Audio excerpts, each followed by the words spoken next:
You're listening to BQN. Assimilate the audio.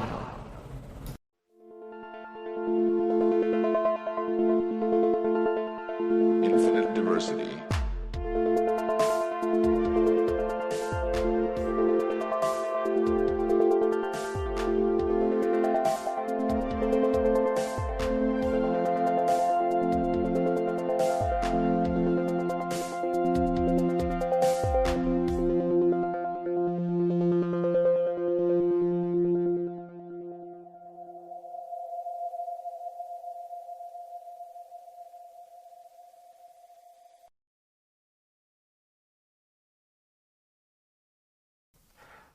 Live long and prosper, and welcome to Infinite Diversity, a Star Trek Universe podcast here on the BQN Podcast Collective.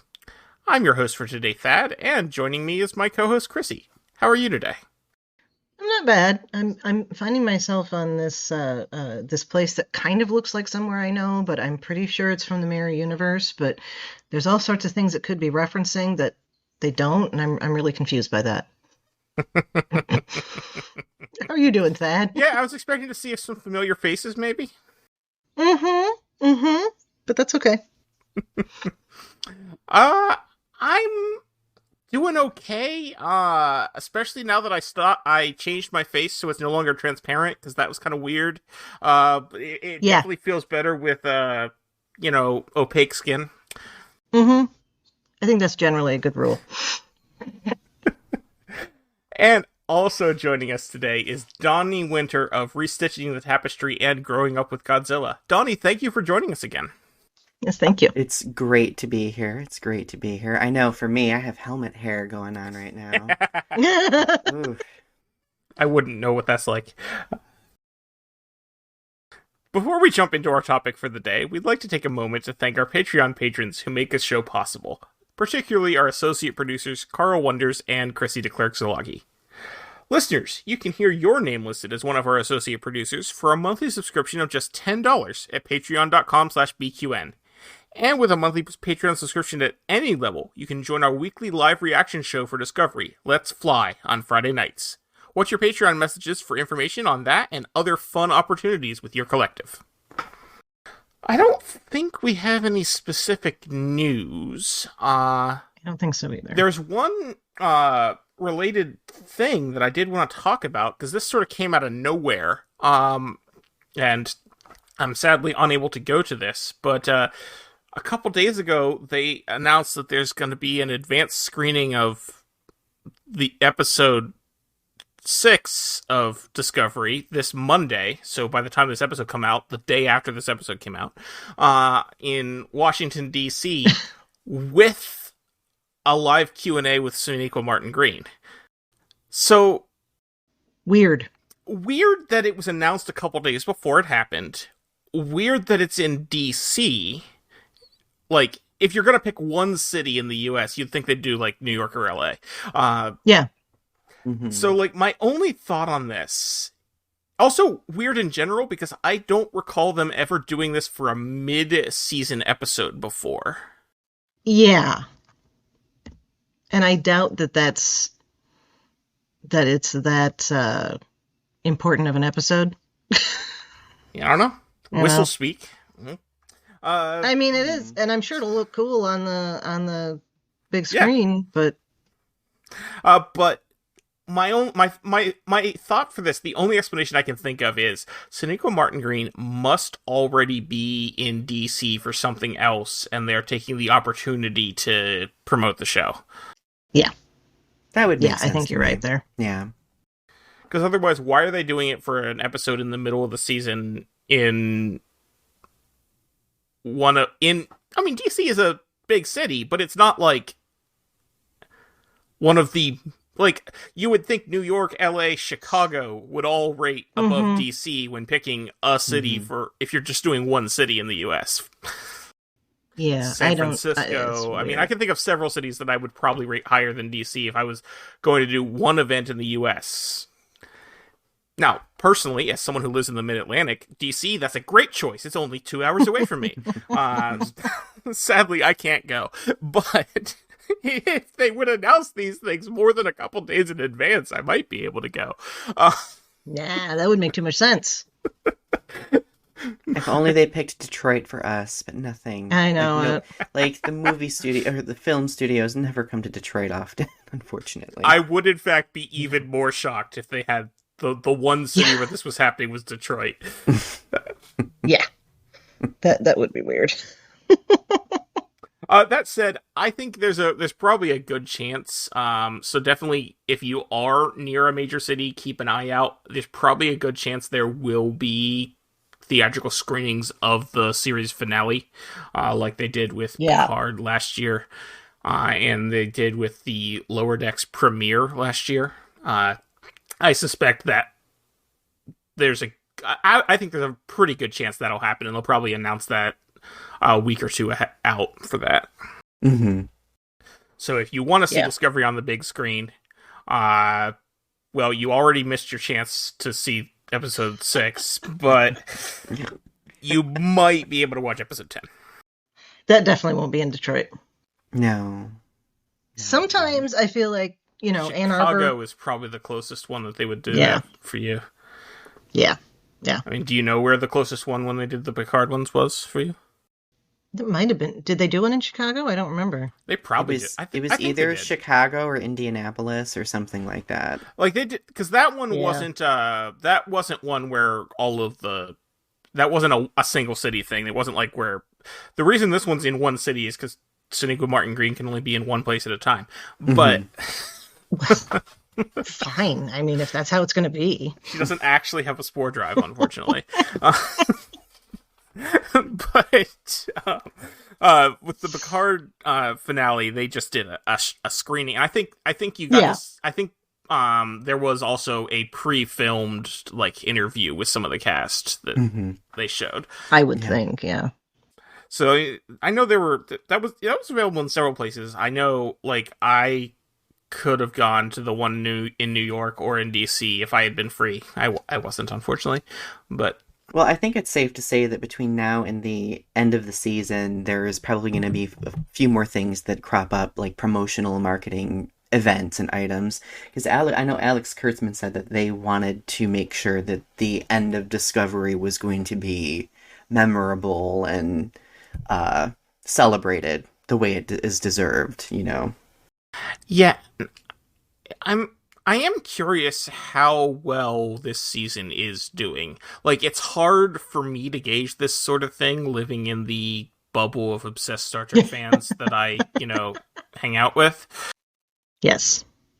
But I am curious how this is doing, say, compared to Strange New Worlds and Picard last year, which were both broke out of our little bubble and were actually, relevant to the wider zeitgeist. Mm-hmm. When do we get Nielsen's? It's several weeks behind. Yeah. I do remember seeing something else about Discovery topping some sort of, was it some sort of internet search analytics or something like that? That's kind of cool, actually. Yeah, there was some streaming thing that I had never heard of before that ranks interest in streaming shows, and Discovery was at the top of that, but I'd never heard of this thing before, so I have no idea what. I had never heard of it either, so I was skeptical. I was like, but I'm always just optimistic for any Star Trek Discovery love, so I was like, I'll accept it. Yeah. It's not a bad thing, certainly. Okay, that's funny. If you type in Star Trek Discovery Nielsen in Google, it brings up all the stuff about Nilsson. Oh, that makes sense. Who is stationed on Voyager now, right? Mm-hmm. Yeah, Nielsen is really behind. I don't understand why it takes them this long to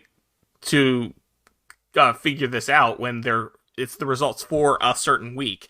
But the most recent week that Nielsen is listing is the week of March 18th to 24th. So, a month behind. Wow. So it'll be another 2 weeks before we get any Discovery numbers.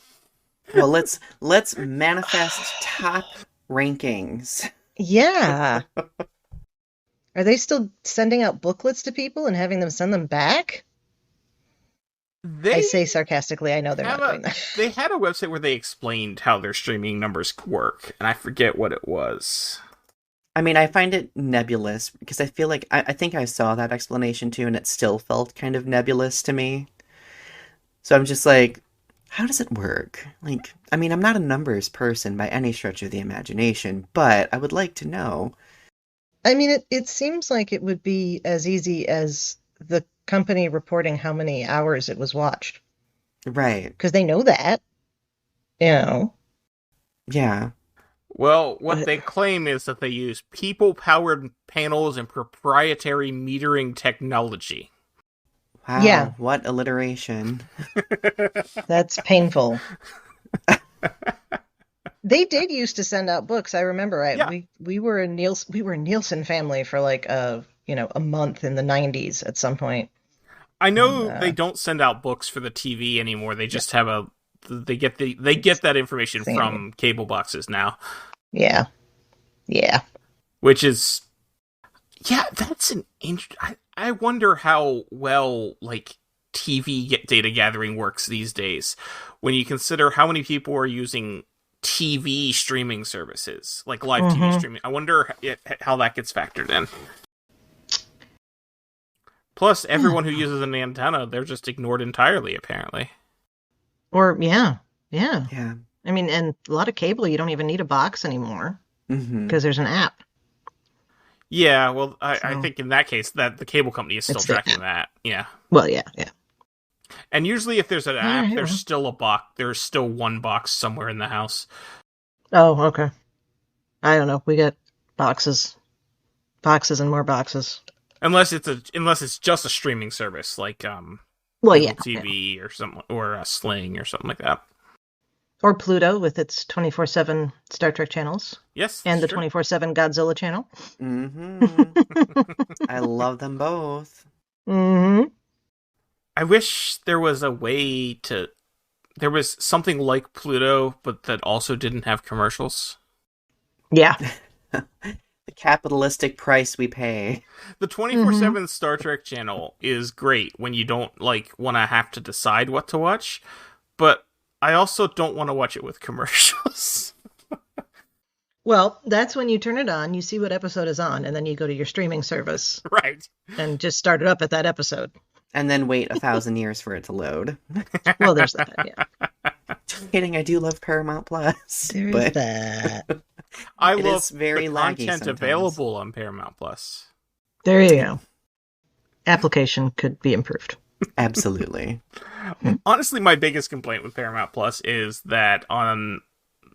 because I use the Apple TV app, and I don't have some of the issues that some people talk about, because it never freezes for me.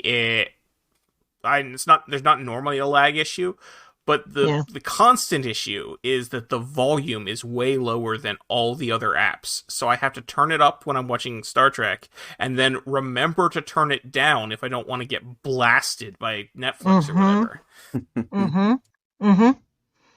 We have LG smart TVs, and we have a couple of Amazon smart TVs.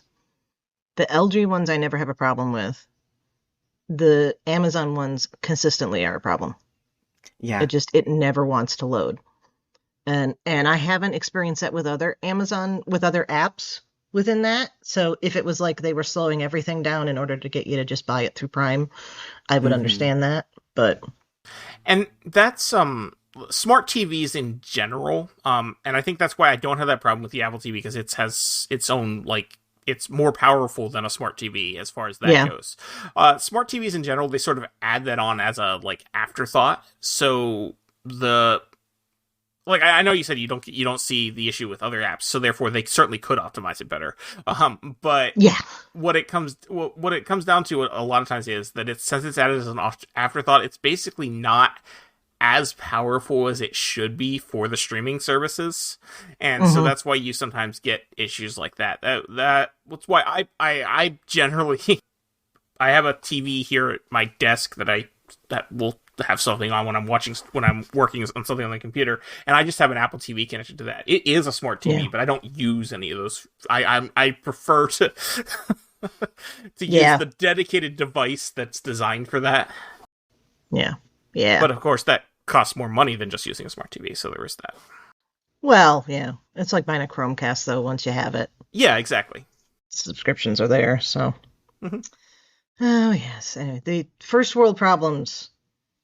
I don't like Chromecast for the very specific reason of I don't want to use my phone to control my TV. They have ones with remotes now. Okay. Yes, because I hated that. And I hated that more because I was trying to explain it to my parents.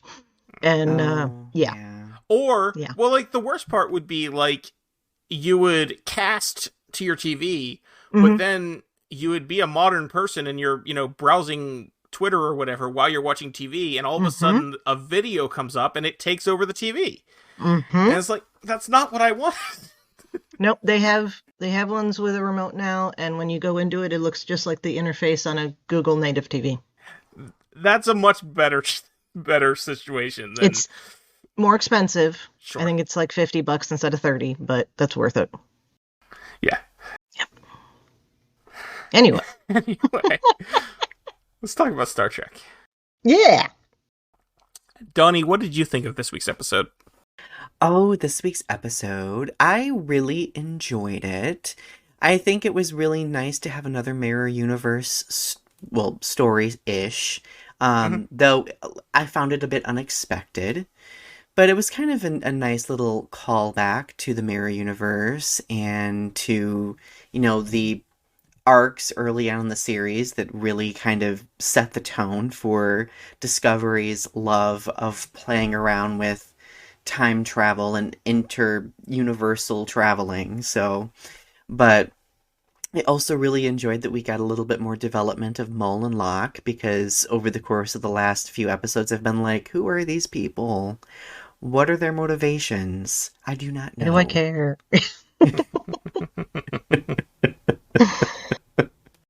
But yeah, what about you?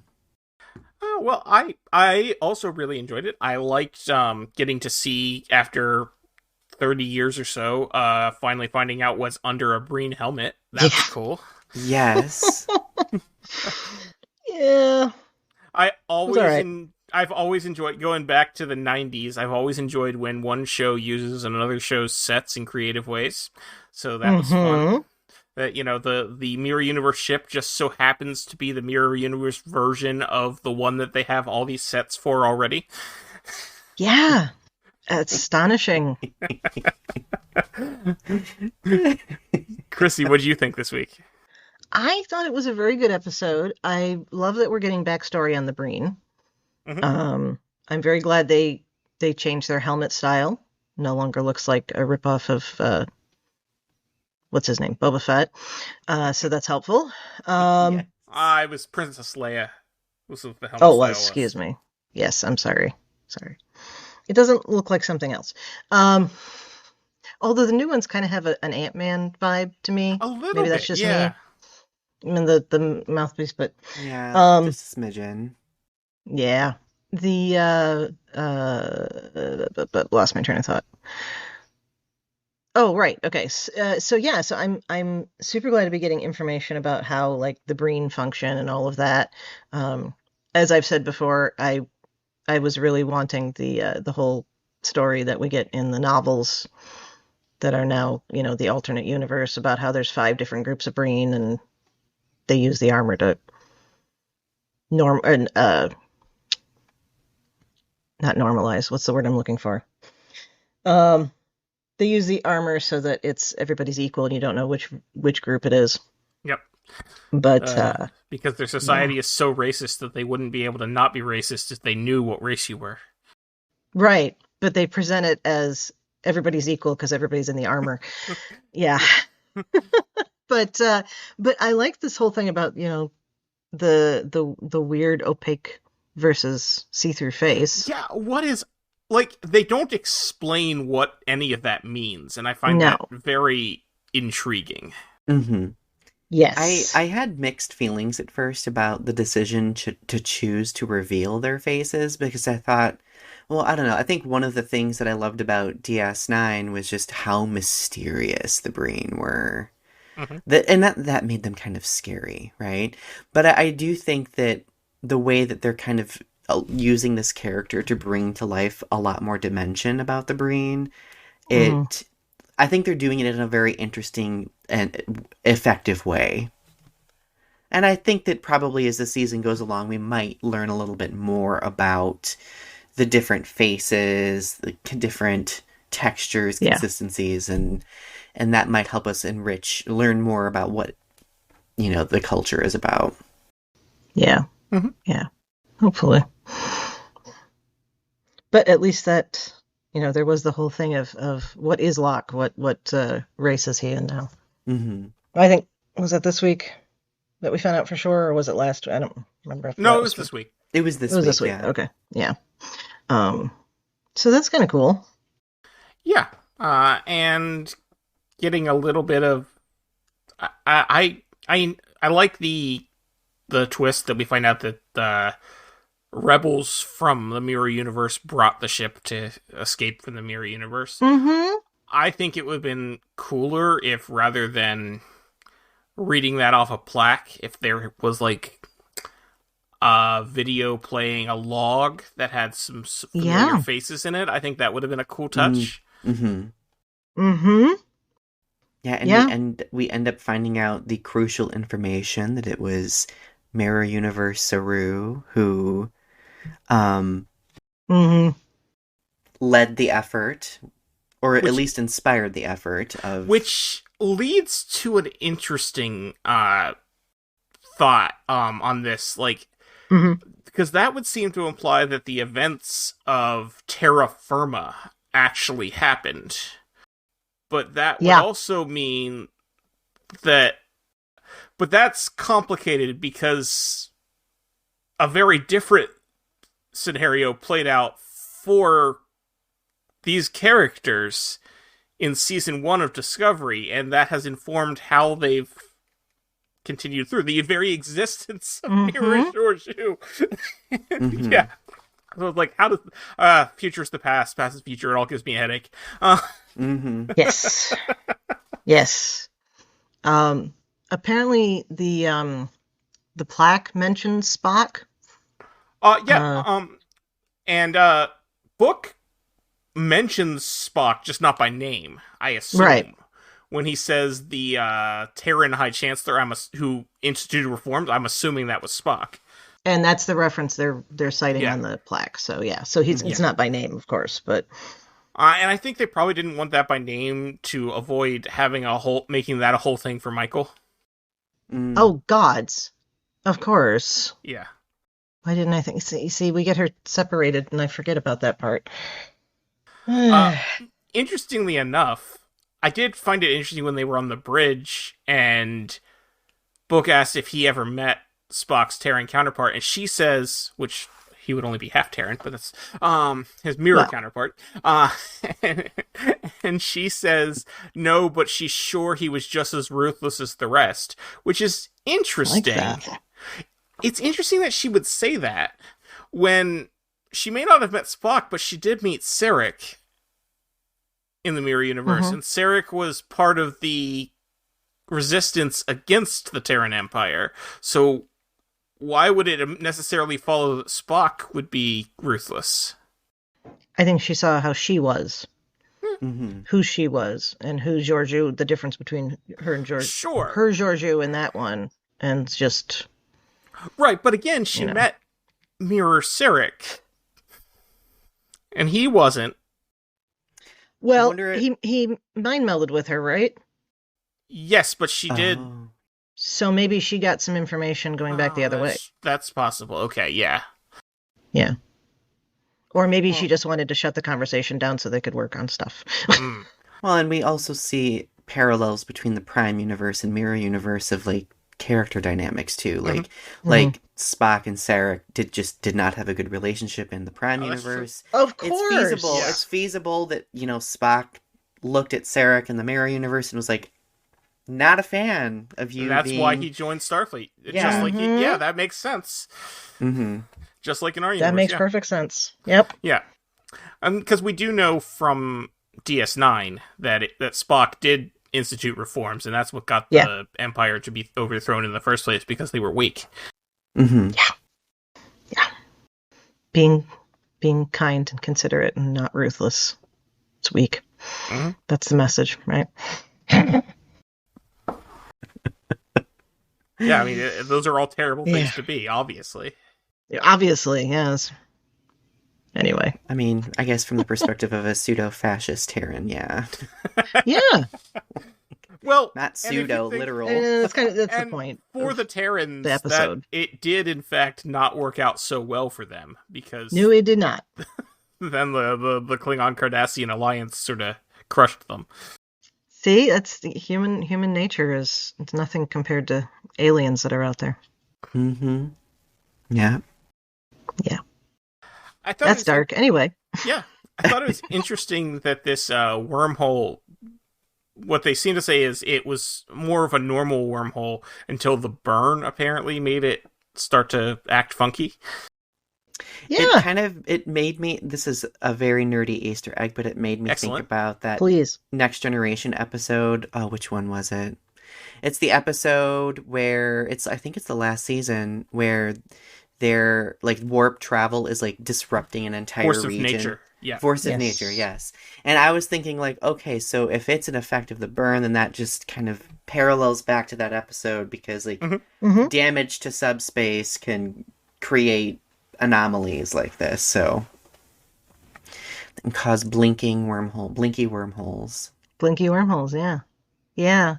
That makes sense, though, since we've established now that dilithium has a subspace element. Yeah. Right. So. Yeah. I don't know what happened to the Bajoran wormhole, but that's a whole other thing. Well, I would assume the prophets were able to keep that. Oh, no, I just meant in general. Just in general. What's going on over there now, 800 years later? Yeah, we need more on that. Nice to know. Out of the scope of this show, I know, but I'm just... I mean, we talk about the Trill many, many times, but we don't really get any other DS9 info. Except for the random first officer from the random episode. Yes. DS9, that they have to tell people repeatedly this time. Right. But only this episode. They didn't mention Kellerans once, and then they say it 6 times this week. I know, right? So this kind of goes back to one of the prior episodes. I got so excited when they mentioned Beta Z. I was like, please tell me they're going to go to Beta Z. Please, because we've only seen that planet, one time? Once. Yep. Yeah. Which is an atrocity, in my opinion. Menage a trois. I know, and I'm just why have we not been back at Beta Z yet? We've been to Ferenginar more than we've been to Beta Z. Mm-hmm. Anyway, thank you for listening to my TED Talk. It's all right. I think on Next Gen, we didn't go to Beta Z because the captain did not want to. We did go to Beta Z. The one time we got to Beta Z was in Next Gen, though. No, I know. I'm assuming more. He doesn't want to risk crossing paths with the daughter of the fifth house. And DS9, we never went there, but we do find out that the Dominion conquered it. Mm-hmm. Right. But probably just an issue of sets and how much it would cost to take. There is a novel somewhere else called The Battle of Beta Z. I have that novel and I've not read that yet, but it's been on my reading list. I need to do it because I tried to read it once and didn't get into it. Really? I didn't ever read it. I think I have it, but I didn't read it. I have these lofty goals of just going through and reading all the Trek novels at some point. Same. But what is time? And there's so many of them.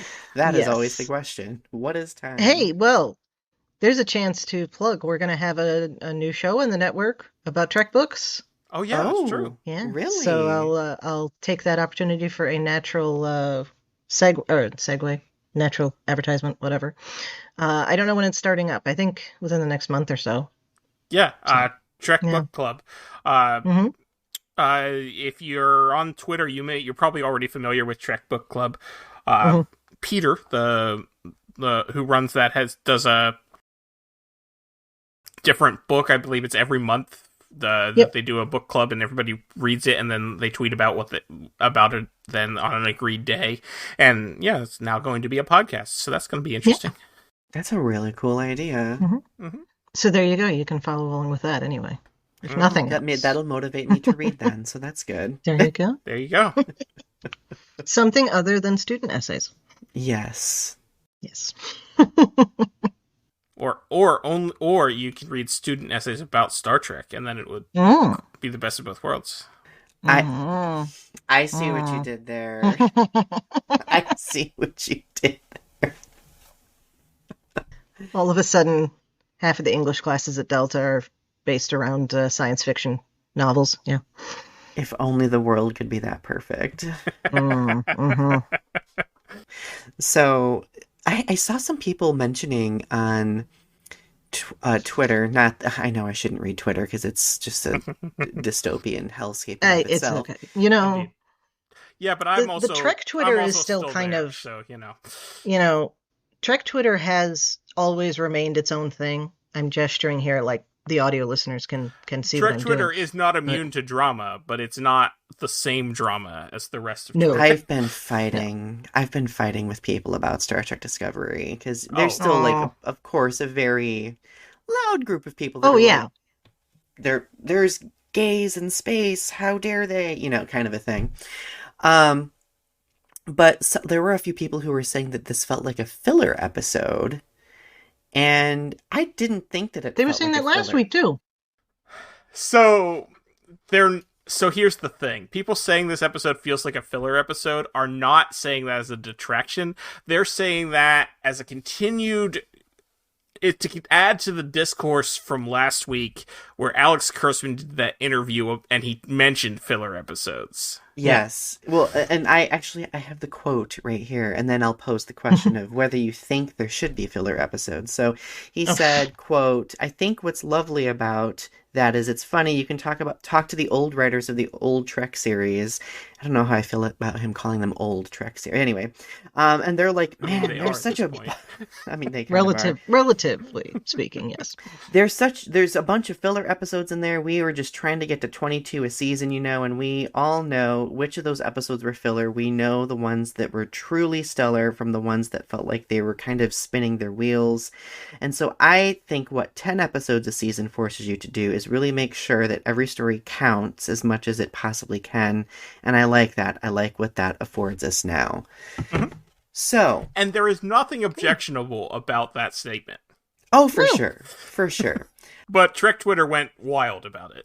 Yeah, well, I kind of went wild too, because I personally felt when everything was reduced down to 10 episodes, I do feel like we are packing a lot into every episode, and it keeps your attention, but I think in prior Star Trek series, the filler episodes really allowed for character development and for the stories to kind of breathe a little bit. And when Discovery especially was like 13 to 15 episodes a season... I kind of felt like that was like a sweet spot. I was like, okay, we got like, I know it's the modern streaming era. There's a higher budget for these things. I felt like 13 to 15 was a really good range, but now lowering it to 10 and then 10 for all of these other shows, I've been like, what are we missing? Like, what else could we have had? Yeah.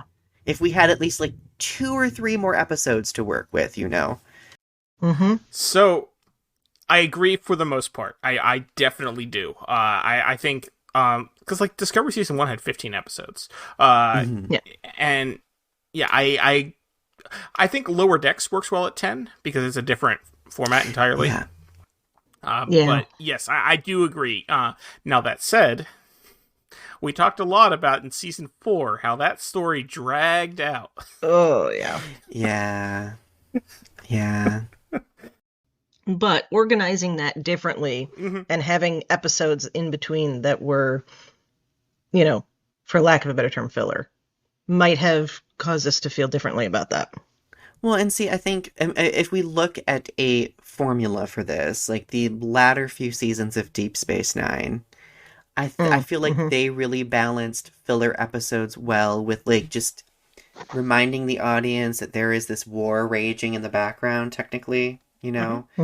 I felt like for season 4 of Discovery, they could have done more of that, right? But I don't know, like, I'm still happy with what we're getting. Like, I'm happy with the progression and the development that we're getting. I just, any opportunity to get a couple more episodes, you know? Yeah, we talked about this some on last week's episode, but the filler episode thing, a lot of people were freaking out about that because they were not... Their definition of a filler episode and what Alex Kurtzman was describing in that article were not the same thing. Yeah. And what Alex Kurtzman is talking about are the not good episodes of Star Trek where they just threw something together because they didn't have anything else to plan for that week. Shades of Grey. Sub Rosa. Okay, but I love Sub Rosa. But... Actually, okay, this is gonna like oh shoot, what's the episode? Okay, Al Moraine. Okay. Move Along Home. Move Along Home. Okay, so like Move Along Home, if you take out the 30 seconds where they're kind of hopping around and singing, if that weren't in that, that's a serious, heavy sci-fi concept. You're dragging people into a board game, and it's life or death. There's also nothing wrong with the scene where they're hopping along singing. No, there isn't, but that's what people focus on, and they have forgotten everything else because of that. And I think the same thing has happened with Sub Rosa. Sub Rosa, we got good backstory on the Howard family. Some of it was odd, but if you take out... And it's a decent sci-fi concept. The ghost thing, then it's like, okay, this is a good episode, yeah. A Scotland planet? Like, who wouldn't Okay, well, that? that's, you know... There's nothing wrong with a Scotland planet. I would love... No, there's not... I would love to go to one. Same as there was nothing wrong with the Irish planet, but it is a little bit, you know... It is... At least in that case, it was specifically like, okay, we're coming from here to do this. Yeah.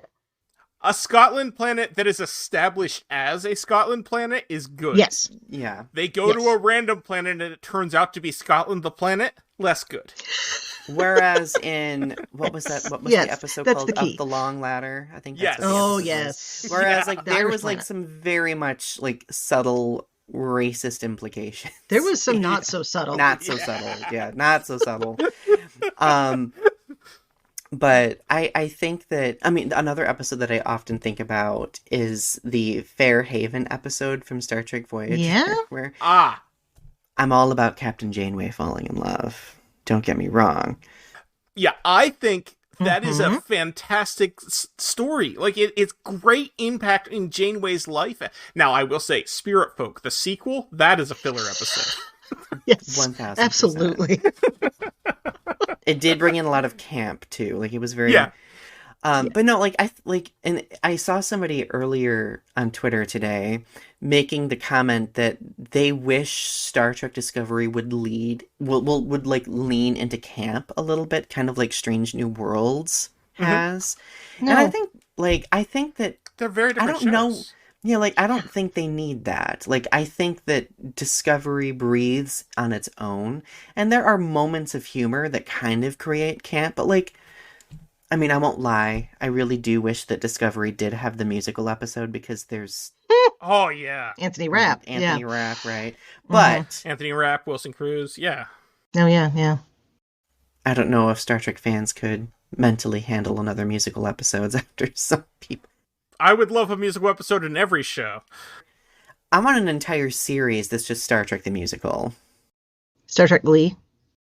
Basically, except far less problematic. It'll be an offshoot of... Well, okay, I never watched Glee, but I just... it can be an offshoot of the Academy show. Mm-hmm. That would be great. There you go. Imagine how good a Lower Decks musical episode would be. Oh. Stunning. And they could bring in anyone they wanted. Uh-huh. Yeah. Oh, well. But yeah, this is not a filler episode. Any episode that advances the plot and gives us important story information is by definition not a filler episode. Right. Yeah. I agree. I 100% agree. That also applies to last week, by the way, in case anyone was wondering. I would not say there are any filler episodes in Discovery. I Yeah. mean, No. yeah. I think that's what makes Discovery so dynamic, is that, like, it keeps the story on point all the time. Mm-hmm. I was just going to say, and a lot of people will argue that, like, well, it doesn't allow the characters to develop. I feel like Star Trek Discovery has handled character development very well. I agree. They wrote it in to the overall plot. That's the difference. You know, the old shows, because of the whole, you know, we want to rerun these in any order we want to, you can't have that kind of development that's like ongoing. It has to happen in an episode, and then, you know, And then maybe not have, like, have a any subtle consequences. reference 2 seasons later back to it, but, you know, nothing extravagant, yeah. Mm-hmm. So it got saved for when And we I think needed something. a lot of the times when people say that there's no character development in Discovery, it's because they're misunderstanding who the show's about. Right. Because you'll see the complaints about, oh, we never learn enough about the bridge crew, but they are literally not the main cast. They're not in the opening credits. They are characters on the ship, but they are not who the show is focused on. Right. One of my frustrations with some of the rhetoric people have perpetuated over the past few years is they've, of course, have been upset over the show's focus on Captain Burnham, right? But I always tell people, if you go all the way back before Star Trek Discovery was released, they frequently said that this would be very much different from traditional Star Trek, and that it would focus on largely one person, which I've liked. I really enjoyed it. Yeah. So, that's why I like it when my shows are not all identical. Right. Yeah. So we have this show where it focuses on Michael Burnham, and it is a very different type of show than, say, Strange New Worlds, which is an ensemble cast and focuses on the various crew members. And I want that. I don't want them to be the same show. Otherwise, they would just be one show. Right. Yeah. I feel like they've also heard the criticism of, like, the bridge crew not getting development, and they've applied that over the past couple of seasons.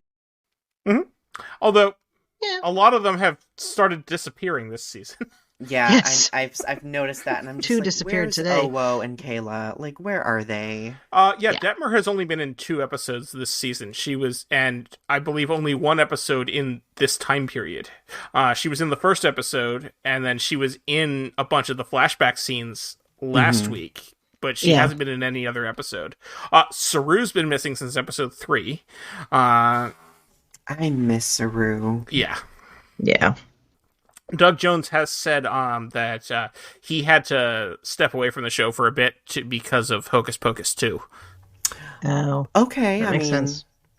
Opportunities, right? Yeah. So it sounds like he's coming back at least, thankfully. He did promise he is back for the end. We have to have that wedding. I mean... Yeah. What I find interesting is, we get a lot of... Nielsen's not here at all this season. Try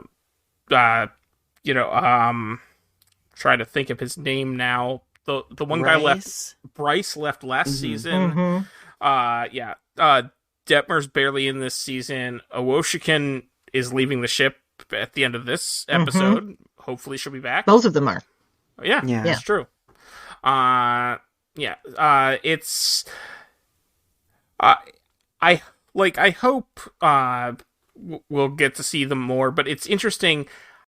The irony of this is they actually, it's because I'm sure it's mostly actor conflicts, but because this show was delayed, they actually had all the time in the world, and they wouldn't necessarily have needed, especially for people like Doug Jones. They could have scheduled around him, but they didn't know that they had a whole other year.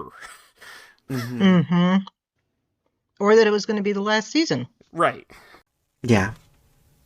Absolutely. Yeah. Because if they had known this was going to be the last season, I bet we would have gotten a lot more Saru. Because he's very much, after Michael, the face of this show. Yeah, that's true. That is true. He's the Data to her Picard. Yeah. So I will say I am happy that we're getting more Tilly this season. Yes. I missed Tilly so much last season, because, like, oh man, Yeah, she just enriches the show so much. Watching the season premiere, and we got the scenes with Tilly, and I almost cried. I'm like, oh man, I miss Tilly. Like, I didn't realize how much I had missed Tilly until we got a lot of Tilly this season, because she was gone for a big chunk of last season, and of course it's been years since last season. Yes. So many. Yeah. I'm so glad that Tilly's back. I forget how long it's been. If anything, I do hope that the oncoming Academy show takes some of these characters and utilizes them a little bit. I am positive that if not a main character, a main cast, that Mary Wiseman will be in it quite a bit. She has... Oh, yeah. She has... Anytime anyone asks her about this in an interview, she always, like, sort of laughingly says that she can't talk about that. Which means she's going to be in it. Because if she wasn't in it, she could say she wasn't going to be in it. Yeah. Yeah. She doesn't want to pull a Jonathan Frakes. Accidentally say something. Yeah, no, she can't say something that she's under NDA for. But the fact that she can't say anything means that she's under NDA. Right. Right. Yeah. Yep. Oh my goodness. Yeah. Anyway, so in this episode, I feel like we've been all over the place, but that's okay. We have, but that's what we do. So I feel like this episode was a bit more action light compared to the other one. I wonder if that's why people are saying that it felt like a filler episode, because it wasn't as... I felt like there was a sufficient amount of action. Yeah, there's a decent amount of action. I did too, for a Trek show, yeah. Like the sickbay fight was great. Do we want to talk about that? They were shooting at each other. Yes, that was... That trick with the hollow others, the hollow people. That was good. I like that. You know, I think there was a decent amount of action. So yeah, I do want to mention we've talked about already how Rayner is a Kelleran, because we knew that from interviews. But I find it interesting. This is the first episode where they tell us that, and then they just to make sure we know, they really tell us that this episode. Yeah. It really reminds me. We were going to forget. It reminds me, was it the season 3 episode with Nan being Barzan? Oh, yeah. And they were You're Barzan. There's a Barzan. Suddenly we get an episode where it's like Barzan culture, which was great. But like, I was just like, wow, this is, for one episode, a lot of cultural context. Yeah. Like, that was the one episode where she got her name in the main credits too. I keep wondering if she'll make an appearance this season, because I actually really like her character too. But no, like I felt the same way. I felt the same way with Rayner. Like, who, by the way, I've really enjoyed Rayner so far. I love that he's like this humgrum curmudgeon, because it's such a good contrast to, you know, the rest of the Discovery crew, which are they're very like optimistic and they're very collaborative. He's kind of like in his own lane, and seeing him adapt to that it's very interesting to see. I think that's some good character development for someone who we have just been introduced to. Yeah. It helped that we had the whole let's bounce around in time and we really have to talk to each other about important things episode. That did push his character development along, so yeah. I'm not sure I want to try a boiled cake, though. Well, okay. So what that like brought to mind... Then? Like... no, like a pudding. Okay. There's English puddings that are boiled, aren't they? Or they're like simmered, you know? So that's what came to mind for me. Oh, I was thinking like a bagel, because, you know, you boil a bagel. You boil a bagel, yeah. And then you bake it, yeah. Oh. Could be a little of both. Kelleran cuisine. Sounds good to me. As long as they don't have any weapons of mass destruction hidden in it. Oh. There you go. There you go. Post-war weaponry. Ooh. That was such a good episode of DS9. It was. It helps. That was the episode that really established the O'Brien Bashir friendship, which I thought was romance. Yeah. Yeah. So I was really confused about Raynor's character first, because when I was looking at like the promotion material and seeing that he was coloring, I thought that was referring to the Gamma Quadrant species, which are, why am I blanking on their name? What is their name? It's the Gamma Quadrant species they run into before they encounter the Dominion, who like is working with the The Tullaberry wine people? Tullaberry wine people. Yes, I thought it was What is them. their What are they name? called? James Cromwell played one. I'm gonna look it up because it's gonna bother me. Yeah, same. Who can get to memory alpha the fat? Karma. The Karma, yes. Kellerin, Karma. I think it just sounded similar to me, so I was like, oh. I didn't look it up, I just remembered. Yeah. Oh, sure. No, really. It does. It does. I know. Yeah, no, I can see that, yeah. Well, the fact that we both said the Tullaberry Wine people was, as soon as you said it, like, yeah, we knew where you were going. They were the first people to mention the Dominion on DS9. Yep. At which point you're like, oh, it's a marketing consortium or something. Yeah. Little did we know. Yeah, because the first reference to the Dominion is in a Ferengi episode, so you don't really think much of it, but... See, the Ferengi episodes are important. And they're not I filler. love the Ferengi episodes, except for... No, I wasn't saying... You say that. There's a lot of people that... Yeah, there's a lot of people. Yes, except for... There is one Ferengi episode I do not love. Oh, which one is Prophet it? and Lace, right? Yeah, Prophet and Lace. Yeah. The cross-dressing one. Yeah. I have moments where I enjoy it. But Well, it is kind of... There are... Yeah. I will say, that episode, its heart is in the right place, its execution is not great. Yeah, I agree. Yeah. I agree completely. Yes. Oh my goodness. Oh, I think well. my favorite Ferengi episode is the one where they take why am I blanking on the name of it? They take the Vorta Kievan to like the Magnificent Ferengi. I Magnificent was about to Ferengi. say, yep. Oh, and Iggy Pop is in it, right? Yes. Yep. Love I hate Ferengi. love that episode so much. I So like good. Obviously, Little Green Men is great. if Discovery that's were my to favorite. do any sort of shenanigan episode, I feel like a Ferengi shenanigan episode is long overdue. Well, Well, we they do got have the the Ferengi bartender. bartender. Yeah. They do. So funny. Oh my goodness. I saw some talk about why did we have the ISS Enterprise as opposed to anything else, as opposed to random Constitution class starship that they could have reused the sets for, because we know that's why they did that. Mhm. And It's as an Easter egg. yeah. I mean, Yeah. an Easter egg is wrong because it's obviously everyone noticed. But Yeah. it's just as a reference. It's there because we have talked about, we've involved the Mirror Universe many times, and they wanted to Yeah. do that. It kind of feels like it doesn't, aside from telling us that Saru, was involved in the rebellion, which could have been told on any, Terran ship that had come through. Mhm. But maybe they have plans for it for the future. Yeah.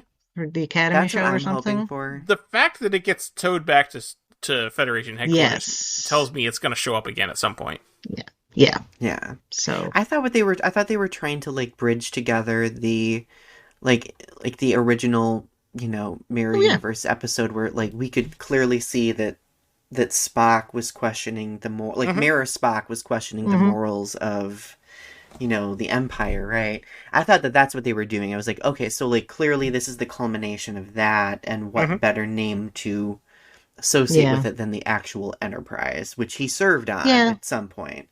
So maybe looking back instead of looking forward as to why they did it. It's just a tie-up. Yeah. So speaking of the Enterprise, should we talk about that Twitter drama? You mean, how dare it not look exactly like the set? I missed something here. So Okay. this is the truly absurd thing, because you'd feel like this would have been put to bed 7 years ago, but... Never. Yeah, there's a bunch of people. Actually, it's not even a bunch of people. There's a vocal small subset of fans that are mad that it doesn't look like the TOS Enterprise from Mirror Mirror, and that it looks like the Enterprise from Strange New Worlds. No. Yeah. I mean, okay, no. but at this point, That is the correct response. Yes. At this point, if it looked like that, that would actually make less sense because we have retconned it. Yeah. There were some people that were like explaining it away in their own little weird compartmental brain that it must be that the Enterprise was refit between Strange New Worlds and TOS. That is kind of that's kind of like how they retcon the it having buttons instead of touchscreens in the Enterprise novels. Yeah.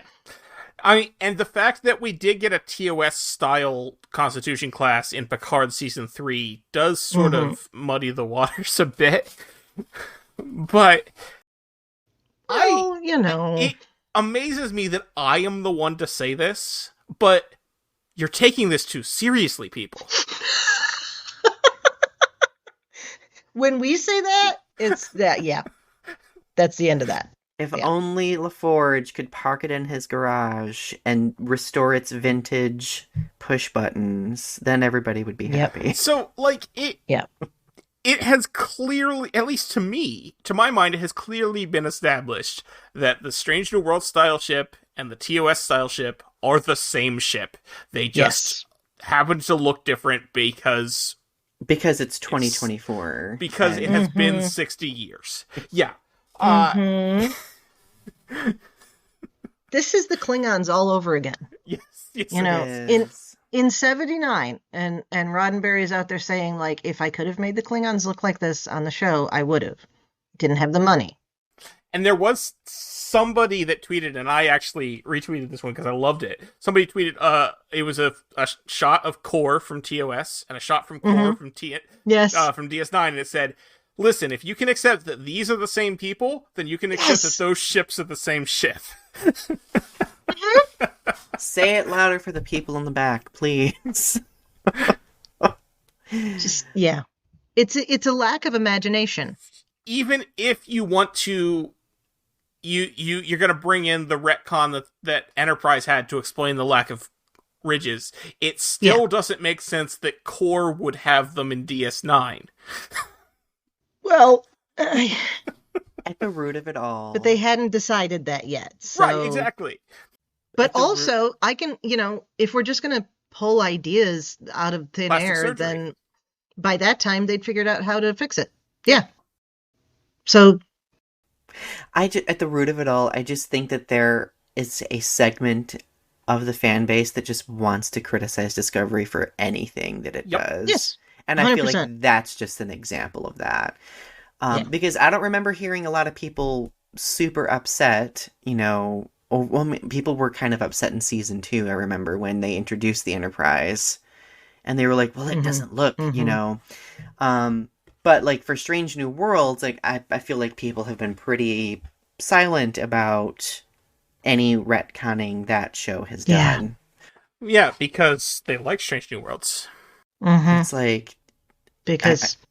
and that's why it's so ridiculous that this argument is happening now, after 2 seasons of Strange New Worlds. That meme you're talking about, I swear that goes back to when we saw Enterprise on Discovery. Yeah. Yeah. And that's what I'm saying. This argument should not still be happening. No. We've known how the Enterprise looks for 7 years. And it also was in Picard Season 1 at Federation headquarters. There was a big model of it up on display. So, yeah. So for those people, I would ask, is that the thing that's really upsetting you? Is that really the root of your upset? Yeah. And I think we all know the answer to that. Yeah. It feels like, okay, this might sound strange, but the people that complain about these types of things often remind me of people who get into modern day conspiracy stuff. Mm-hmm. It's that I have specialized knowledge thing. I know, and the rest of you are just being duped by, the media or whatever. Mm-hmm. And I think there's probably some overlap there with other opinions. Well, that's like the Discovery is really in the Kelvin timeline, people. Yeah, it is that. No. Oh, not those. Not those people. It was so funny watching 2009 last night. And okay, I'm so used to Anson Mount as Pike. It took me a minute to reconcile Bruce Greenwood. It was like, oh yeah, he was a really good Pike. But he was. Yeah, it's just I'm so used to Anson Mount now. There was a time when I thought Bruce Greenwood was the best actor to play Pike, and that no one could top him. Mm-hmm. Yeah, I know you're giggling because it's. I still think he's a great actor who played Pike, but what's his name? I forgot his name. Poor guy. Jeffrey Hunter. He was the first Pike, and he will always not be the best Pike. Jeffrey Hunter was a fantastic actor, but I do not think that Star Trek would have become the show that it is today without Shatner as Kirk. Right. No. There is no actor playing Captain Pike in this episode, sadly. No. And we do not get Prime Lorca. Thank you. I mean, name fell out of my head. Okay. I was hoping for Prime Lorca, but I didn't think we would get him after Jason Isaacs didn't show up last week, when it would have made even more sense for him to do so. Right. Yeah, I think we're not going to get Jason Isaacs in Discovery again, unfortunately. No. But he might still show up on Strange New Worlds. Yeah, or Section 31, or... Oh, that's true, Section 31. Or wherever he wants to. Yes. I think they should have a holodeck episode where they go to a magic school, and he should be in that episode. A limited series Star Trek Lorca. I don't care. Yes! Just do the book, the novel from the beginning of the series. All right, so anyway. Sometimes we go off topic because it's like a episode, and that's not the case here. We just no, it's not. We're just feeling. We just keep finding other things to talk about. Yeah, we just have a vibe going. So, we've got the brain stuff. Yeah. Mm-hmm.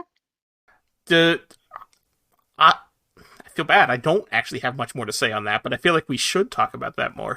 Well, do we want to talk a little bit about their backstory a little bit? Mal and Locke, right? I think we touched on it a bit. This. Mm-hmm. I do. Yeah. I love that they're kind of we see that Mal was a courier, and that he kind of just falls in love with her, right?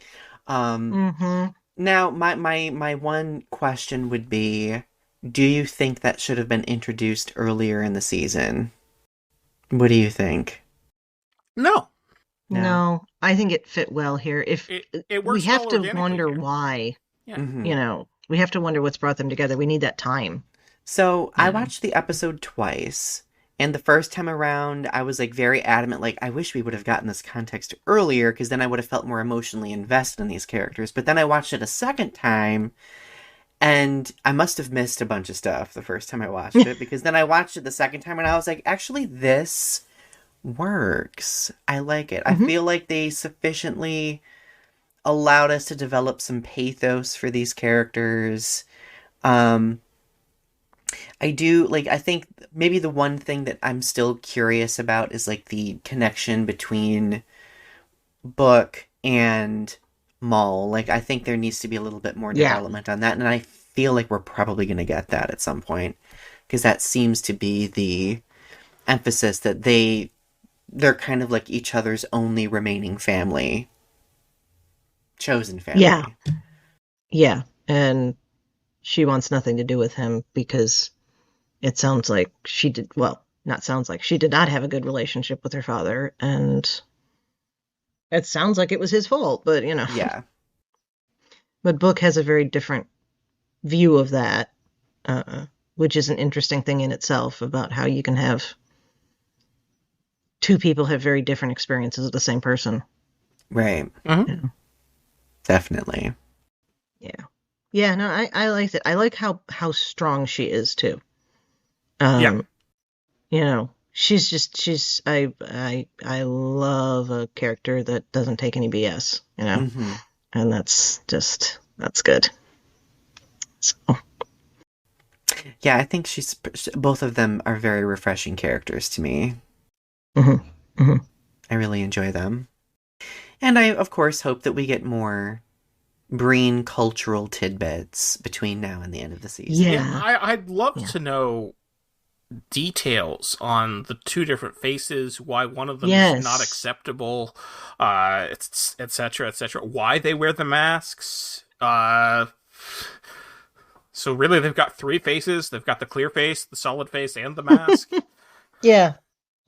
Yeah. When we first saw the clear face, I thought that was like another layer of the mask. Because it kind of just looks like goo over the face that we've seen. Yeah. And that's really... That is interesting to me. If it's something like, you know, we only show these faces to particular people, you know, then I think that's probably where it's going to go with that. But I'm going to need John Jackson Miller to write a military history of the Breen. Sounds good. Yeah. Because his books always have like the military history vibe to them. That's why I'm saying that. And he can dive deep into this. Yeah, I think that'll be great. Yeah. And it still could be the way it is in the novels that I was saying I was wishing it would be, because maybe we've only just run into this particular group with their helmets off. Maybe it's only the Royal Breen that are gooey. They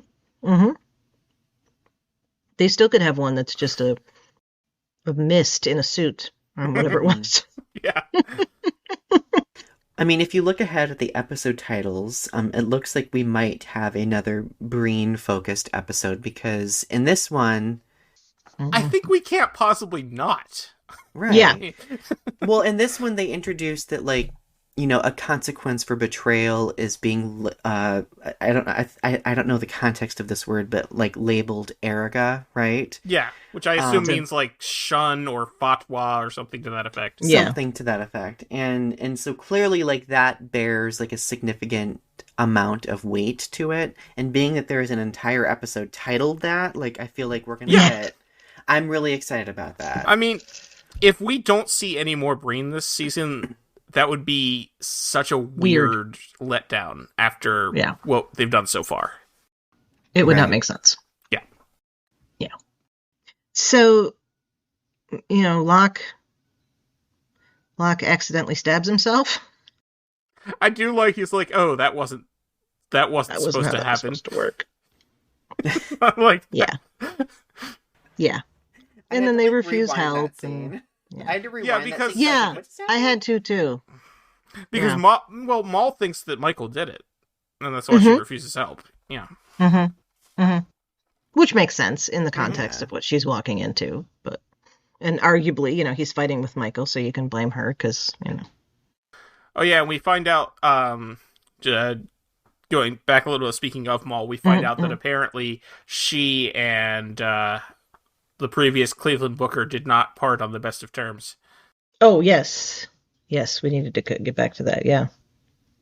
It sounds like he abandoned his family.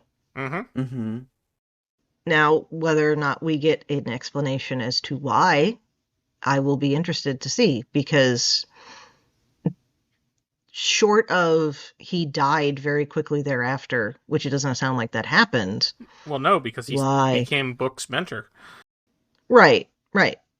Well, I'm wondering if there's a little overlap there, you know. I doubt it. Just it doesn't because sound Book like never met Maul. Yeah, that's true. Yeah, I'm wondering if maybe it's something Osira related, because we've surprisingly have had at least 2 different references to her this season thus far.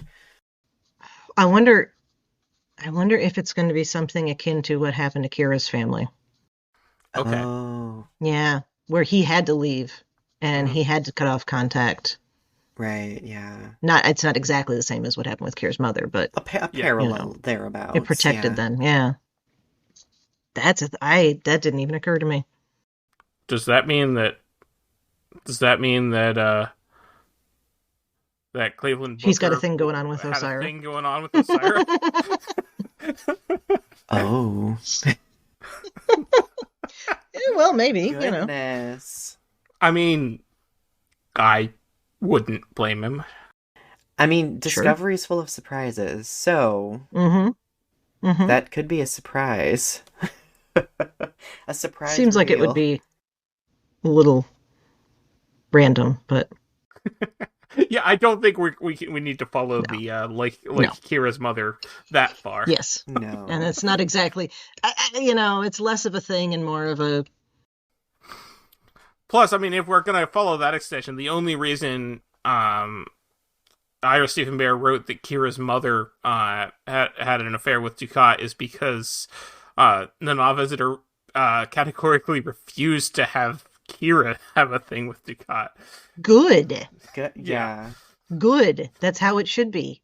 It gets That would've really been disturbing, so those few messed up. episodes with Zial, and they're working together, and you're just like, no. Mm-hmm. Yeah. Yeah.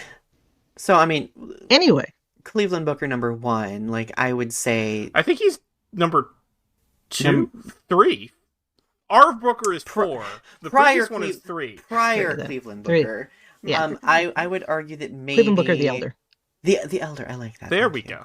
I would say that maybe he was, like, doing courier work and was so afraid of betraying her or her seeing something or, that he just wouldn't want that retaliation to, like, fall back on family. That's probably the simplest way they'll probably paint it if we even do get that. Yeah. And there's probably a vibe of, I don't want you to follow in my footsteps. Right, yeah. That didn't work. Oh, well. So, while all of this is going on, we have Culber still trying to figure out what he's really dealing with in his head after the Jontara. And I think it's not mentioned much, but, he is still only a few years out from having died and come back to life. So I think, I really hope that Murderer and I are good now. It's fine. He's 900 years in the past. That helps. But, I think that's going to, if they don't bring that in with the whole Jontara thing and his experiences, that's going to be a gaping lack. Mm-hmm. Yeah. Because how could those things not be related? Right. And he doesn't know how to talk to Stamets about it, which makes sense. But I just thought that was interesting. It's an interesting place where Trek is going, and it's not somewhere that they often, aside from the Bajorans, it's not something they often deal with. Right. So. No, I think that, like, that would be... Well, and I really loved, like, the scenes that he had with Tilly. Like, they weren't very long scenes. Arguably, over the past few seasons, I don't really think they've shared that many scenes together. No. So, like, it was really nice getting some interaction between them. We see that, Tilly actually is a character that a lot of people trust, emotionally speaking. Which I think that's why, over the years, we've really developed a love of Tilly, because she is kind of... I would argue she's kind of the heart of Discovery. When you think about it. Yeah. But, no, I think that we're going to get maybe more development between them two as characters with this conversation that took place during this episode. Yeah. So. And I'm hoping some of that might carry over into the Academy show, because she's dealing with students who are dealing with all of these issues in life, and Culber has certainly taken on a counselor type role in addition to everything else. So it would be very easy to bring him in. Right. For that. I'm also hoping we, in general, get more Stamets and Culber scenes, because we've not had many of those this season yet either. I feel like Stamets, Stamets almost feels tacked on a bit this season. Like, we get him in episodes, but he's not, like, a central focus at any point. Mm-hmm. That actually works with his story, though, going back to the first episode, because he feels like he doesn't have a purpose. Yeah. So having him not have a purpose is maybe intentional. I mean, he did have a pretty significant role in the last episode. Yeah. Yeah. But it wasn't until like halfway through the episode. Right. Mm-hmm. Yeah. Oh, I guess what I would like anytime, like, we're never getting Stamets other than the a little bit when talking about Adira meeting up with Gray in one of the earlier episodes. Mm-hmm. That's none of my business. Yes. Most of the Stamets scenes are not personal. They are simply him doing his job, which is fine. Mm-hmm. But we're getting more personal scenes with a lot of the other characters. Mm-hmm. Yeah. And we've had a lot of personal with him as a wife in the past. Yeah. So I'm not maybe saying that's, it's bad this season. I'm just No, saying, I know you're not. Yeah. Yeah. Like, we're focusing on Culber, but Stamets is just there competently and snarkily doing his job. Yes. Right. Well, so I will endeavor to make this not tangenty, but I guess, right, it's already happening. Prepare yourselves. So I think one of my big worries about newer Star Trek over the past couple of years is that, and this is strictly focusing on LGBTQ plus characters, I feel like so many of them have been kind of sidelined. I mean, if we look at Picard, 7 of 9 and Raffi, for example. Yep. And I was really taken aback by Gray and Adira's storyline earlier in the season 2, where like the distance is kind of like, are they breaking up? Are they not breaking up, kind of a thing. And then just not having a lot of scenes between Stamets and Culber. I'm just like, okay, like now don't get me wrong, like I'm not expecting them to roll a parade down the corridor with flags and all, but these characters were so established with their closeness, and to see that closeness just not represented on the screen, it just makes me ask questions. Now, there's plenty of season left. Like, for all I know, in episode 10, I might be like, just kidding. But I do think it's worth mentioning. Yeah. I don't know. I don't know that we're at the point societally where we can say, it's the depiction and the relationships are so normalized that we can assume it's there in the same way that we assume the other relationships are there and don't need to be commented on. Right. I'd like to think that we're at that point, but I don't think we're there yet. But maybe Star Trek is. That might be. Which is fair. If that's the case, that's fair. But I guess my point is, like, the storyline of, like, Culber and Stamets kind of taking on the role of parents, right? Like, I thought that was a very unique storyline, and we do kind of get at least some of that early in the season, which I really appreciated, so. I don't know, the whole them parenting Adira is kind of like, that was weird to start with, and then just kind of gone nowhere, so, okay. I felt like it had potential, but... Yeah. I will say Discovery has, I think, been the queerest of the Star Treks. Oh yeah. 1000%. Yes. So far. Yeah. I mean, Strange New Worlds has big bisexual energy, but they very rarely actually do anything with it. Right. It does have major bisexual energy. So, Raynor is uncomfortable taking the chair, but then figures out how to do teamwork. Yep. Yeah. So, I think it would have been kind of cool, because we just had this last week. It would have been cool once the ISS Enterprise comes out through the wormhole. It would have been cool if Raynor had, like, sort of nodded over to Reese and be like, hey, look, it's a Constitution class or something like that. Okay. Yeah. Why? I understand why, like, you're going to send Detmer and Oo to take the ship back. Fine.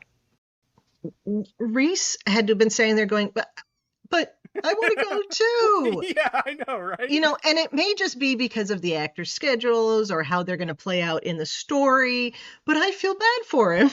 I'm assuming the actor who's playing Reese was probably the one that was still available, so they kept right. Yeah.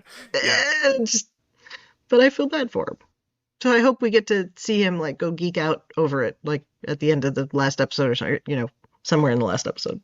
Yeah, but like there could have been like just a short scene with a nod between him and Raynor, or just him like looking at it and going like, "Heck yeah," or something. That's so pretty. Look at Yes. He could have just get just a look on his face.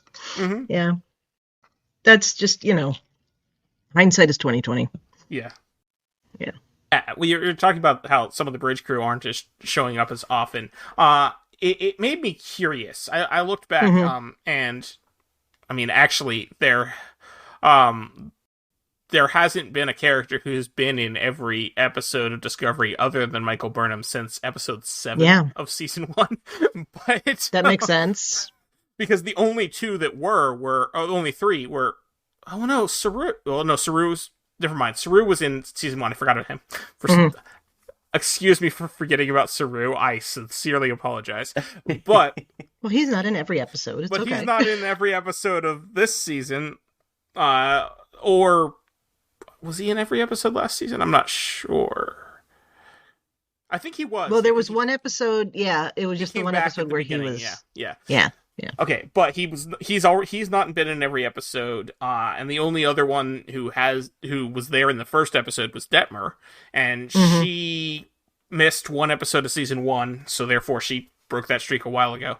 But I find it interesting. Like, I wonder, other than Discovery and Picard, are there any of the shows that have had that there's only been one actor who's been in every episode? Because I know on like TNG and DS9, occasionally one of the actors wouldn't be in an episode. So I wonder, like there was never an episode where it was only one actor that was in it, but occasionally like Worf wouldn't be in an episode. Well, remember me. Well, yes. So like I'm wondering how are there any other shows, or actually, I mean, it's possible that TNG or Voyager or whatever, there was one that none of the actors were in every episode. I'm not sure. So I'm just... And that's a very hard thing to look up, by the way. Because you get episode count on IMDb, but then you have to try to figure out how IMDb counts the episodes. Because there's some of those two-parters that are not really two-parters. And reconcile. Yeah. Somebody knows. I'm sure. There's somebody out there who knows, and they're gonna tell us when they listen to this. Yeah, absolutely. And I think that's a nice way to segue into wrapping up this episode, unless either of you have something to say. No. It's a good one, but it's like there's a lot of little information, and you go, okay, yep, yep. Information, got it. Okay. Taking it to the next one. Also, I'm leading this, and I'm always less organized than Chrissy, so You're fine. Donny, thank you so much for joining us. We always have a lot of fun when you're on the show. Where can listeners find you online? Do you have any work you want to mention? Sure. Well, first, thank you for having me and navigating my zany energy. Second, people can find me on YouTube. If you go and search my name, Donny Winter, you can find me on there. Donny with a Y, by the way, not an I-E. And both of my podcasts are on there. Restitching the Tapestry, which is like a pop cultural current events podcast, and then my nerdy Godzilla podcast, Growing Up with Godzilla, which I have conversations with Godzilla fans about how they've grown with the character and franchise over time. You're more than welcome to go check those out. Otherwise, you can also, I write for, like, one of my vocations is writing. If you want to find my work, my website, DonnyWinter.com, you can find all that stuff there. Fantastic. And if you're in the mid-Michigan area and you need to take an English class at Delta College, there you go. Yes. Please do. Yeah, I hear you're a fancy professor with tenure now. Yes. I keep forgetting about that, but yes.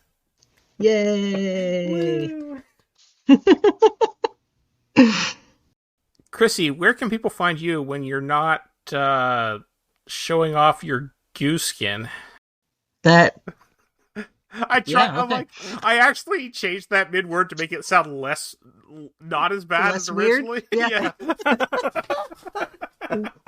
People can see the inside of your. Okay, so one thing I wanted to see, like, that just looks like it's got their goo over their face. It's not like Yeah. you can see inside their heads, and I realized that that's probably It just, looks membraney.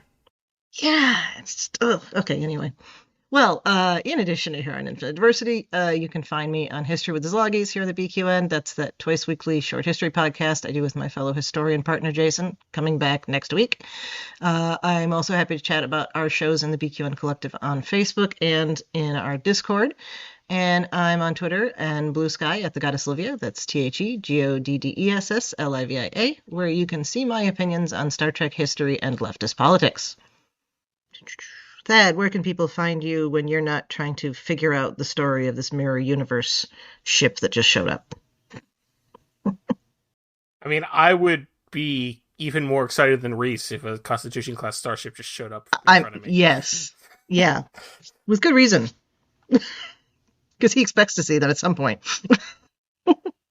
Best place to find me is on Twitter. I am at Tyrannicus. It's Tyranicus. You can also find me on most of the other social networks at the same name. And you can hear me on the podcast I do with my friend Carl called License to Spiel. That's license spelled with a C like the British do it, where we started out talking about James Bond and now are talking about other movies and TV shows. And don't forget all of our other great shows here on the BQN. Here's a recording of me from the past to tell you all about them. What else can you listen to on the BQN? Replicate yourself a mug of hot chocolate and join Amy, Mark, Christos, and Kelvin as they discuss everything and anything in the Star Trek universe on All Good Things. Boost yourself with an energy drink and join Davey on YouTube and Twitch for reviews and live streams of classic, cheap, and sometimes more recent video games on Bargain Bin Gamer. Brew yourself a pot of coffee and join Jeremiah to discuss Star Trek Voyager on The Captain's Couch. Mix your favorite cocktail and join Mark and Matt at Cinema Z to discuss the films you probably missed but should definitely check out. Pour a cup of tea, Earl Grey, hot, and listen to Stephen and Keith as they discuss the next generation of Trek on Galaxy Class. Get yourself something caffeinated and learn an interesting bit of history with Chrissy and Jason on History with the Szilagys. Have a bowl of Flo-Meek soup and join Thad and Chrissy and a guest to discuss new episodes of Star Trek as they are released on Infinite Diversity. Have something to sharpen your mind and put your Trek knowledge to the test with the Treksperts quiz. Take a bite out of something that didn't seem edible and join Kyle, Kevin, Amy, and Haley covering all things in New Trek, including that show that is Trek in all but name, The Orville, on Union Federation. Get your Sunday brunch ready for The View Screen, a live weekly talk show hosted by Kelvin and Amy with featured guests talking about all things Trek. Pour a glass of wine and spill some tea with Christos, where he discusses current Trek news and events and explores the world of fandom via guest interviews, all with an LGBTQIA+ perspective on What's the Tea, Bev? And Patreon members get to pass around that green bottle of Aldebaran whiskey once a month on the round table, and they can listen to It's Green with Mark White and Amy's Math Moments. Thanks, Past Chrissy. Thank you very much for tuning in to Infinite Diversity. Thank you to Zach Tripp for the wonderful theme music and Mark White for the awesome show art. Please subscribe in your favorite podcast player, and don't forget to rate and review us there as well. And if you'd like to reach out, you can find the network on Twitter at BQN Podcasts or our show specifically at IDIC Podcast. You can talk about any and all of our BQN podcasts in the Facebook group, the BQN Collective, and over in the Discord. When you next hear from us, we'll be talking about Episode 6 of the final season of Star Trek Discovery, Whistlespeak. Until then, we bid you peace and long life.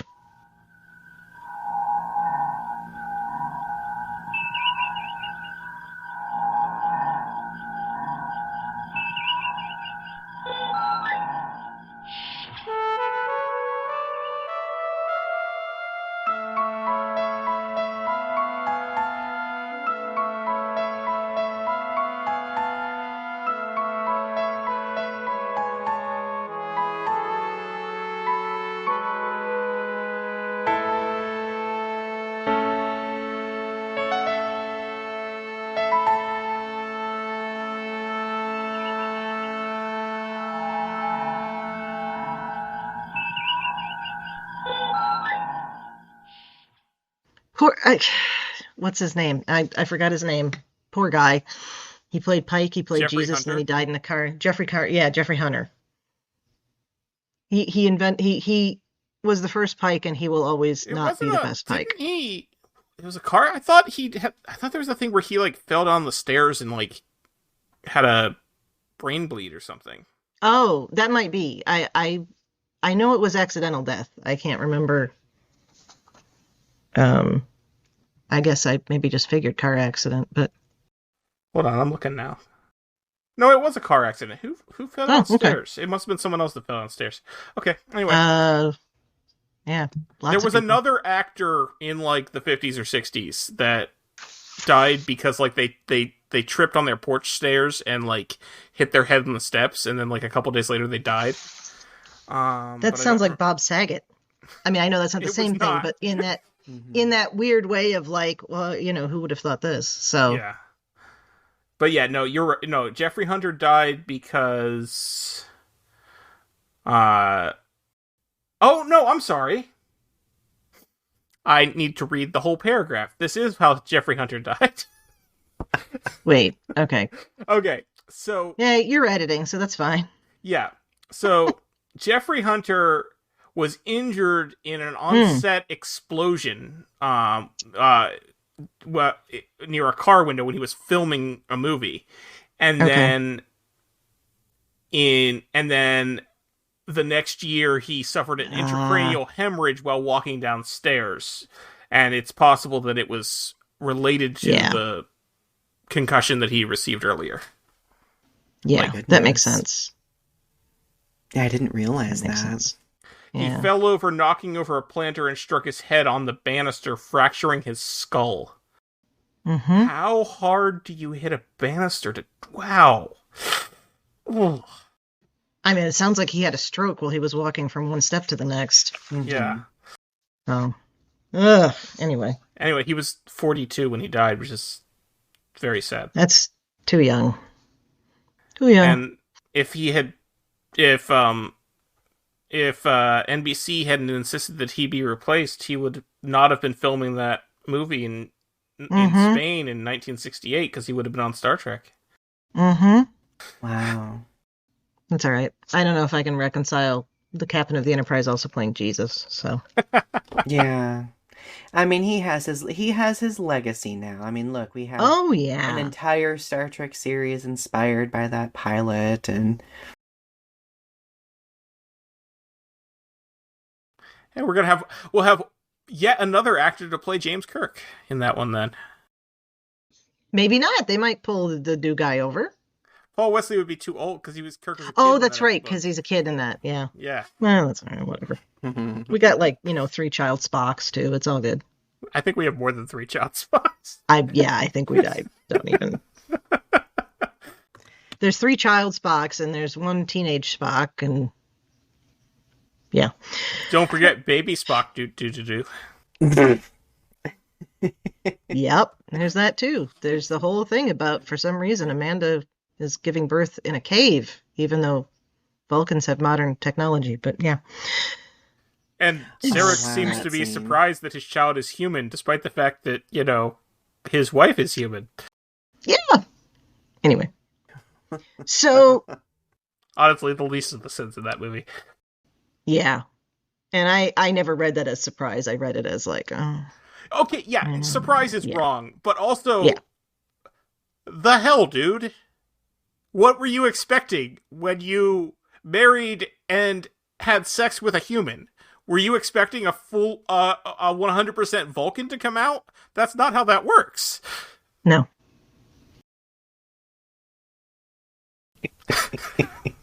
I'm sorry. No, don't be. It's so true. It's so true. Just all over the place, absurd today. It's like we all are. It's so good. We're a Ferengi episode happening today, and I love it.